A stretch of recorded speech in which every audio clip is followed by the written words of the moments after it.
today's interview, and here's your host, Gary Burbank. Why, thank you.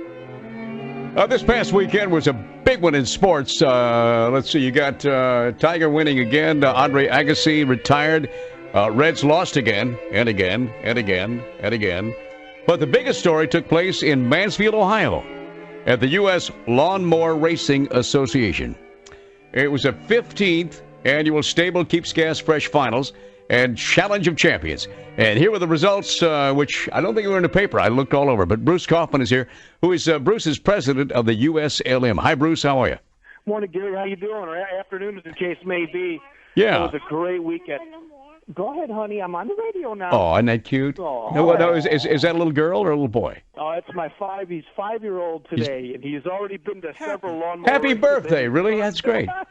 So is Mr. Mow-It-All. Mr. Mow-It-All. Mr. Mow-It-All. Oh, by the way, you can go to. By the way, your website is letsmow.com. Letsmow.com. All right. Well, how did the event go, Bruce? It was great.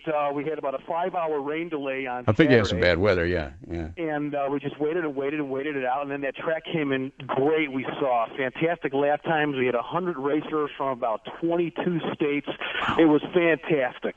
You say racers from 22 states. Now, these are lawnmowers right now. Are they souped up, I assume? They are souped up. You betcha. They are riding lawnmowers souped up. We have 6 different classes. You can go as slow as about 6 miles an hour in stock and all the way up to about 60 in factor experimental. Now, when you say stock, when you say stock, did they leave the blades on? You got to take the blades off. Oh, you take the blades have off. an original lawnmower engine block, Mm-hmm. and then according to the class, you can have as much fun or do as much or as little as you want to them, given our rule book. Mm-hmm. So it was just a great event, and it got so big over the last few years, Gary, that we expanded it to 2 days. Really? And not just an excuse so we can have a big party on Saturday night. No, you never want to do that. You know, that would take away a lot of the I think legitimacy of the sport by admitting that. By admitting that, not necessarily not doing it. Okay, so it's a big part. Do women race too? Oh, yeah. We had the long blonde Janet Witten. We had Becky Kufel from Florida. Really? And we throw the ladies right in there. So the ladies are very, very good drivers by and large. And you said the top speed is 60 miles an hour. That's right. Nice. Whoa. Yeah, man, it's a beautiful thing. I imagine you're going that fast. But you never race with the blades on then, right? That's right. So I'm sorry, Gary, we can't come over and cut your lawn. Well, I was thinking, that's what you could do is you get lawns of comparable size and angles and things like that. And then, you'd have a universal start. And then, you could just, actually cut, And plus, if you had the blades up, say, up high rather than, say, down, say, 2 inches, then the mower would go faster. You'd have to have a uniform where this is a new idea for the whole thing here, maybe some squares. We need to talk about this, Bruce, because I'm into this, man. This could be a bigger sport than it is. It's huge now. I realize that. Are these machine racers only, or do some of these folks actually use these to cut grass? Well, in the stock class, you can really take your blades off and race on Saturday and then go finish cutting your grass on Sunday.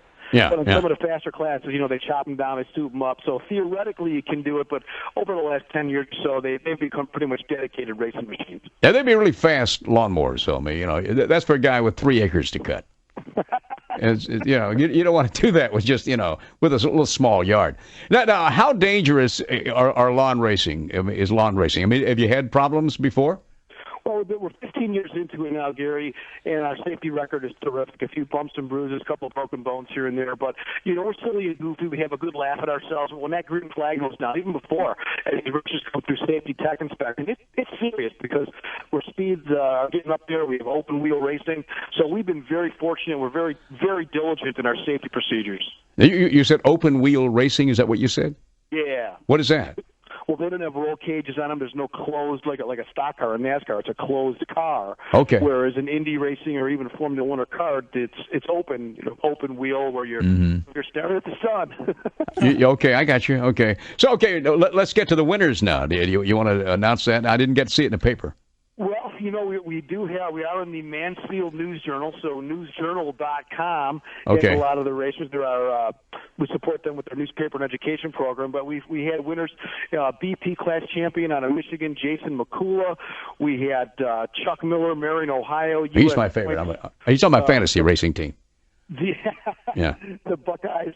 We had history in the making. We had Dale Becker out of Michigan, the first ever back-to-back Triple Crown winner, whereas when the Stadial Keeps Gas Fresh finals on Saturday morning, you get the U.S. Points Championship crown Saturday night, and then on Sunday you win the Challenge of Champions. So Dale Becker and Carolyn Blair out of Georgia were the first to ever do that in history. So, and to do that, you got a bullseye right on you. I mean, if you've won two and you're going for that Triple Crown, you got that bullseye on you. It's even tougher. Well, congratulations to them. And Bruce, thank you so much for coming on with us again. You're at letsmow.com, and you can find out more about this. Bruce, see you later, okay? Hey, thanks, Gary. Always a pleasure. Me too. Get back. We'll check on traffic on a big one, 700 WLW with John Phillips, and here's John. When I was a kid, my dad wouldn't let me have a go-kart with a motor on it, so I made a riding lawnmower out of trash-picked lawnmower parts. Yes. You did? And it was underpowered, so you had to keep the blade on it just for the momentum to keep the motor going, like on hills and stuff.